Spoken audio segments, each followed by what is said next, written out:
मंगेश जी, पिछली बार जो हाल पुष्पम प्रिया का हुआ था वही हाल प्रशांत किशोर का होता हुआ दिखाई दिया इस बार। बिल्कुल बिल्कुल पुष्पम प्रिया और अब मैं वोट की तुलना में नहीं जाऊंगा, लेकिन स्थिति बिल्कुल वैसे ही होगी कि जनसुराज भी साफ, पुष्पम प्रिया भी पिछली बार इसी तरह से कुछ हाइप क्रिएट कर पाए थे, लेकिन जनसुराज का हाइप निश्चित रूप से बहुत ज़्यादा था और लोगों को ये लग रहा था कि चूंकि ये चुनावी चाणक्य हैं तो कुछ कर पाएंगे, और ये एक मामला ज़रूर था। कुमकुम जी, अब तो बहुत साफ हो गया, तस्वीर बिल्कुल साफ है, इसमें बदलाव की कितनी संभावना आपको दिख रही है? अब देखिए, कह रही हूँ कि जो हमारा एनडीए का कोalition है वो हम 200 प्लस पे जा रहे हैं और बीजेपी सिंगल लार्जेस्ट पार्टी के तौर पे लगभग 90 के सीट के आसपास इनको आना है। ये मेरा पहले भी अनुमान था ऐसा। मैं कल भी जब चर्चा कुछ लोगों से कर रही थी तो मैंने यही फिगर दिया था कि इसके आसपास हम रहेंगे। और लेकिन हमें ये नहीं पता था कि तेज प्रताप यादव और तेजस्वी दोनों जो भाई थे कि हम तो डूबेंगे, साथ ही तुमको भी ले डूबेंगे। तो दोनों भाइयों का जो चला घटनाक्रम और आज दोनों ट्रेल कर रहे हैं, तो ये बहुत बड़ा है।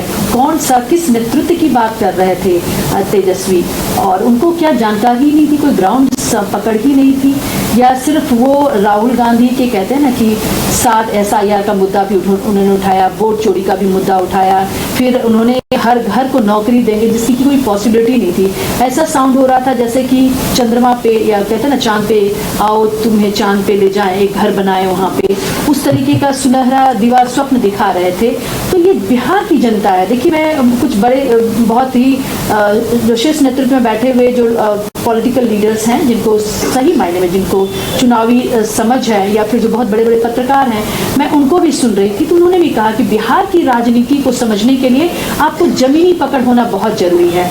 आप पैराशूट वाले लीडर नहीं हो सकते, आप हेलीकॉप्टर वाले लीडर होकर के बिहार की जनता के नब्ज को आप पकड़ पाएंगे, that is quite next to impossible.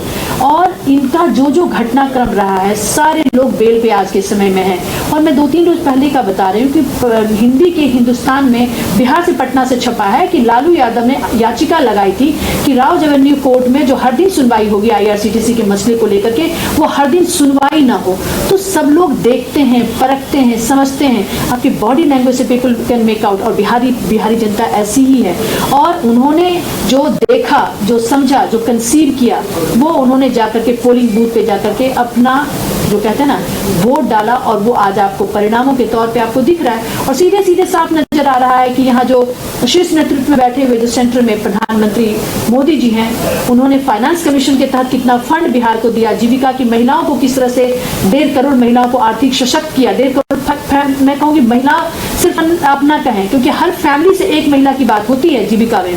से एक बड़ी अपडेट है, राघोपुर से तेजस्वी यादव फिर आगे हुए हैं। राघोपुर से बड़ी अपडेट है, तेजस्वी यादव फिर आगे हो गए हैं। लगातार 2 राउंड तक वो पीछे चले और अब फिर राघोपुर से तेजस्वी यादव आगे बताए जा रहे हैं। जी कुमकुम जी, आप अपनी बात जारी रखिए। हाँ, कुमकुम जी आप अपनी बात पूरी करें।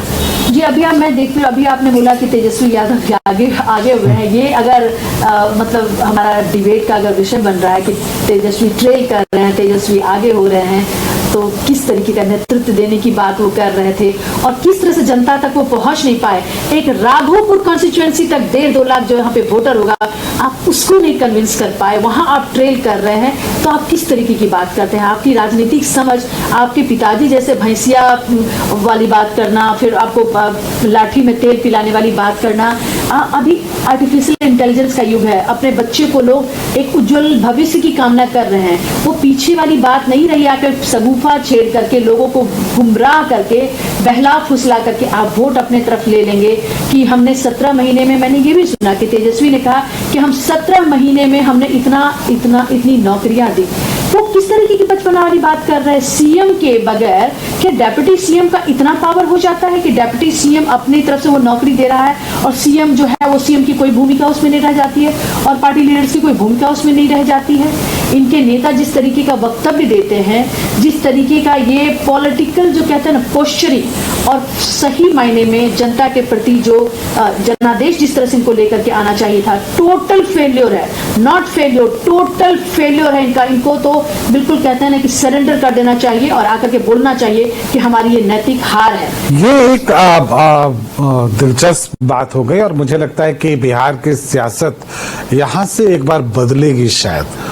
अब मुकाबला तेजस्वी से इस चुनाव में बहुत सारी उम्मीदें थी और पिछले चुनाव में जिस तरह से परिणाम आए थे तो लोगों को लगने लगा था कि शायद सत्ता के बिल्कुल करीब पहुंच गई है आरजेडी। क्या पिछला चुनाव उनका पीक था और इस बार वो डाउनफॉल में चले गए, या मुद्दों को इस बार आरजेडी पकड़ ही नहीं सकी, ये एक इशू हो गया? देखिए, ये तो सही है कि जिस तरीके से ये बार बार जो कहते नहीं है वो डाल पात जिस तरीके से कर रहे थे, कभी SIR का मुद्दा, कभी वोट चोरी का मुद्दा, कभी ये राहुल के साथ जा रहे हैं, कभी CM और PM के फेस को लेकर के इनका आपस में कॉन्फ्लिक्ट कर रहा है, कभी मुकेश सहनी आकर के कहते हैं क्या कि हम बीमार है, संगठन बीमार है, हमारा कोalition, हम उसके इलाज के लिए दिल्ली जा रहे हैं। मुकेश सहनी का खुद चुनाव नहीं लड़ना, मुकेश सहनी के भाई का जो कहते हैं ना कि मतलब नॉमिनेशन फाइल करके विड्रॉ कर लेना, तो ये जनता के बीच में ये चीजें जाती है या नहीं जाती है? मीडिया के माध्यम से जो दिखाया जा रहा था वो जनता देख रही थी और जनता समझ रही थी कि हमारा अगर कोई हमारे लिए सोच सकता है, हमारे बेहतरी के लिए सोच सकता है। और ओवरऑल बिहार की बात हो रही थी, पूरी हमारी जो पार्टी के जो शीर्ष नेतृत्व थे वो बहुत ही मतलब चिंतित थे, बिहार की स्थिति को लेकर के हमेशा चिंतित रहते थे कि बिहार को अगले कहते हैं कि जो बिहार कभी बिहार में कैसा कैसा इतिहास नहीं लिखा गया। महिला के तौर पे भी मैं देखती हूँ तो उभया भारती का नाम मैं देखती हूँ, वाचस्पति मिश्र की जो पत्नी थी भामती जी, ऐसी ऐसी महिलाएं रही हमारे देश के हमारे बिहार के अंदर। और वहां पे जो कहते हैं ना कि दिशाहीन बिल्कुल हो गया था बिहार, और लग रहा था कि बिहार में कुछ भी नहीं है। और ऑपोजिशन पार्टियां भी ऐसे ही परोस रही थी कि आप इस पायदान पे नीचे, आप उस पायदान पे नीचे। आपने जो लूटा बिल्कुल इसको, और आप हमसे पूछ रहे थे कि आपने इसको बनाया क्यों नहीं, और बनाते तो फिर हम लूटने के लिए आते। बिहार को हम बनाया, हमने बिहार को गढ़ा है और हमारा दर्द छुपा है, हमारा खून कहते हैं ना कि हमने वो पसीना बहाया है बिहार को बनाने में। और शीर्ष नेतृत्व में बैठे हुए मोदी जी ने जो अल्टीमेट कहते हैं ना कि बैठ करके एक एक डिसीजन लेना। मैं अभी भी चर्चा में कुछ समय पहले आपको बता रही थी कि लेबर चौक पे डिजिटल लेबर चौक की बात हो रही है, डिजिटल ATM की बात हो रही है, माफ कीजिएगा डिजिटल ग्रेन ATM की बात हो रही है। ये कोई प्राइम मिनिस्टर कभी सोच सकता था क्या? जब किसी प्राइम मिनिस्टर ने सोचा था, लिबरलाइजेशन का जब दौर था देश के अंदर, जब PV नरसिम्हा राव आए तो उनको कोई क्रेडिट नहीं दिया गया। और अब पूरी देश की जनता जानती है कि उनको उनके डेड बॉडी को AICC जो 10 जनपद के बाजू में है वहां अंदर तक उनको स्थान तक नहीं दिया गया। और पूरा का पूरा क्रेडिट, अगर आपने हाफ लाइन मुझे लगता है एक अगर इस रिजल्ट पर ही हम फोकस करें, मुझे लगता है कि लाभार्थियों का एक वर्ग पैदा हुआ है, निश्चित रूप से एक ऐसा वर्ग है जो शुरुआती दिनों में साथ नहीं था, लेकिन अब शायद वो अब पौध जो था वो अब पेड़ के रूप में सामने आया है। जो लाभार्थी थे, जिनको मकान मिल रहा था, गैस मिली, जिनके पास अभी राशन पहुंच रहा है, लाभार्थियों का एक बड़ा वर्ग है जो शायद अब आपके सपोर्ट में खड़ा हुआ है। पहले वो जाति में बटा हुआ था, धर्म में बटा हुआ था, अब उसको लगता है नहीं साहब हमको ये सारी चीजें सहूलियत से मिल रही है इसलिए हम इसके साथ जाएंगे। क्या ये एक विषय है आपकी जीत का? मैं अगर जितनी मेरी समझ है उससे मैं कह सकती हूँ कि महिला माँ जो है ना वो कभी भी जाति धर्म में नहीं बढ़ती है। अगर मेरे बच्चे के साथ किसी और माँ के बच्चे को भी कष्ट होता है तो हमारी आह निकलती है। हमारा आंचल छोटा जरूर है लेकिन हम अपने आंचल से उसको ढकने का काम करते हैं। बुराइयों को महिलाओं ने हमेशा ढका है। और महिलाएं जो बिहार की थी वो हमेशा जान रही थी और हमेशा देख रही थी। सिर्फ कहते हैं ना एक परीक्षा की किसी की भी घड़ी होती है, भगवान भी कहते हैं कि टेस्ट करते हैं कि कितनी आपकी नीयत साफ है। और उन चीजों को जब देखा गया, समझा गया तो हमें कभी भी पीछे नहीं छोड़ा है। शीर्ष नेतृत्व को हमेशा बिहार ने भरोसा दिलाया। कभी आपको पता ही है कि कितनी सीटें पहली 2014 की लोकसभा में कितना दिया गया।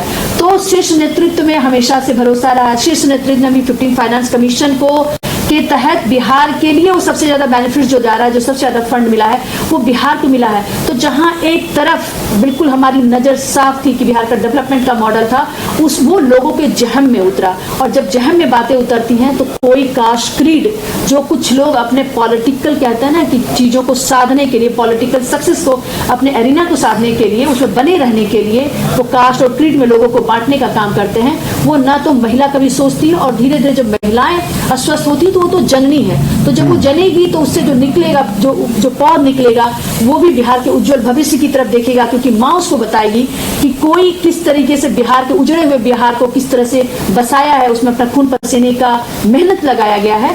तो अभी तो आज मैं कहूंगी कि मैं आपके स्क्रीन पे देख पा रही हूँ, आप देखिए वहाँ 192 पे हम पहुंच चुके हैं, एनडीए 192 पे आ चुका है। आप 200 पर अभी भी अड़ी हुई है कि 200 बिल्कुल पहुंचा कर मानेंगे। राकेश जी के पास कुछ आंकड़े हैं, जहां बहुत करीबी मुकाबला चल रहा है, वहां कोई भी आगे हो सकता है, कोई भी पीछे हो सकता है, किसी के भी हाथ में बाजी आ सकती है। राकेश जी देखिए, कई मुकाबले ऐसे हैं जो कि बहुत करीबी हैं। कुरहनी से केदार प्रसाद गुप्ता जो मंत्री हैं सिर्फ 48 वोटों से लीड कर रहे हैं। जोकीहाट से जेडीयू के मंजर आलम जो है वो 63 वोटों से लीड कर रहे हैं। सासाराम से आरजेडी के सत्येंद्र शाह 544 वोटों से लीड कर रहे हैं।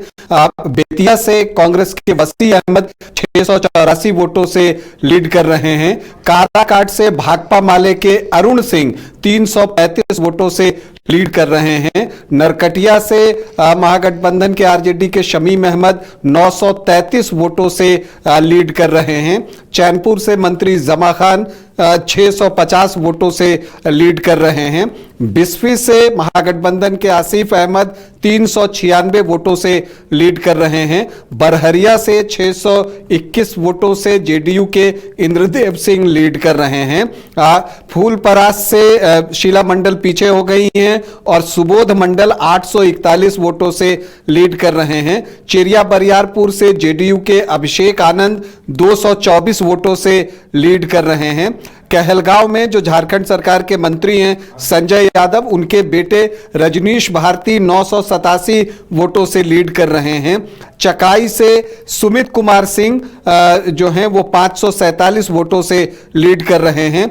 विक्रम से सिद्धार्थ सौरभ 870 वोटों से लीड कर रहे हैं। इसके अलावा अगर आप देखें तो रफीगंज से आरजेडी के गुलाम शाहिद 848 वोटों से लीड कर रहे हैं और फारबिसगंज से विद्यासागर केसरी बीजेपी के वो 339 कुल मिलाकर देखा जाए तो कितनी सीटें ऐसी हैं जहां करीबी मुकाबला चल रहा है? लगभग 15 से 16 सीटें ऐसी हैं जो अब तक मुझे मिली हैं जहां पर कि दिख रहा है कि 1000 से कम का मार्जिन है। इसके अलावा भी कुछ सीटें हैं जहां 1000 से 2000 के बीच मार्जिन है। तो ऐसी लगभग 20 से 25 सीटें हैं कुल मिलाकर जहां पर कि अभी भी फाइट बनी हुई है। चलिए, तो 20 से 25 ऐसी सीटें हैं जहां आंकड़ा किसी के भी पक्ष में जा सकता है, कुछ भी फेरबदल हो सकता है। गंगेश गुंजन जी चलिए जी, कुमकुम जी 20 से 25 सीटें वो हम ब्यौरा उसका दे रहे थे अभी कि किन किन सीटों पर मार्जिन 50 सीट से लेकर 2000 तक का जो फासला है वो 20 से 25 सीटों पर है जहां पर बदलाव हो सकता है, चेंज हम देख सकते हैं। तो 20 से 25 सीटें अगर इसमें बदलती हैं तब क्या दिखता है, और उन 20 से 25 सीटों में अगर सभी आपके पक्ष में चले जाएं तो क्या होगा? देखिए, मैं सुन नहीं पाई हूँ कि कौन कौन सी सीट की बात हो रही है, कि जहाँ पे 20 से 25 जो आपने नंबर बताया अभी कि वहाँ पे मार्जिन जो है वो आप बता रहे हैं कि थोड़ा कम है, कि वो उलटफेर का सिचुएशन बन सकता है। और जब तक वो ना जान लूँ क्लैरिटी से बोल नहीं सकती, लेकिन मैं बहुत ही कहते हैं ना कि मेरा पूर्ण विश्वास है कि भाजपा जो है वो 90 प्लस टच कर रही है और हम 200 प्लस, टोटल एनडीए जो है वो 200 प्लस टच कर रहे हैं। आप 2 घंटे 3 घंटे जितना भी इंतजार करना है हम कर लें, और समय तो दिन तो ठहरेगा नहीं। अब उनको तो जरूर लगता होगा आरजेडी और जो हमारे इंडी गठबंधन के लोग हैं कि समय थम जाता, और समय का पहिया तो रुकता है नहीं, चलता रहेगा। और वो समय का पहिया बिहार के डेवलपमेंट मॉडल को आगे बढ़ाने के लिए चला है, तो डेवलपमेंट मॉडल को आगे बढ़ाने के लिए चला है, तो नंबर तो उसमें होगा, वो एड ऑन ही होगा, डिडक्शन का तो कोई गुंजाइश ही मुझे नजर नहीं आ रहा है। चलिए, तो 195 सीट एनडीए और हम कह सकते हैं क्लीन स्वीप की तरफ बढ़ रही है। बीजेपी एंड उनके अलायंस के दल सारे एनडीए के घटक दलों ने बहुत अच्छा परफॉर्म किया है। जेडीयू 77 पर है, बीजेपी खुद 87 पर है, एलजेपीआर 22 पे है, और अगर आप दूसरे दलों के आरएलएम 3 सीटों पर है, और ये तमाम सीटें अभी तक आपको जो दिखाई दे रही हैं वो 195 पहुंचाती हैं।